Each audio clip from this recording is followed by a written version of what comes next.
To give yourself a French manicure, first remove any old polish on your nails using nail polish remover. Then trim and file your nails so they're all the same length. Keep in mind that a French manicure looks best on longer nails that are rounded, not square. Soak your nails in warm water for a few minutes to soften the cuticles. Then push back the cuticles with an orange stick or cuticle pusher. Now apply a pale pink, cream, or clear base coat to your nails. Let it dry completely, then apply a second coat. Once that dries, it's time to apply the white tips. Carefully paint white polish over the whites of your nails in a crescent shape.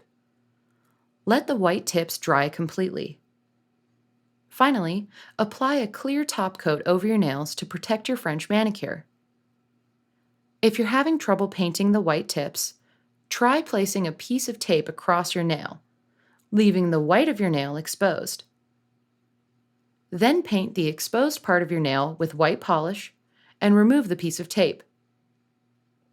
Repeat for each of your nails.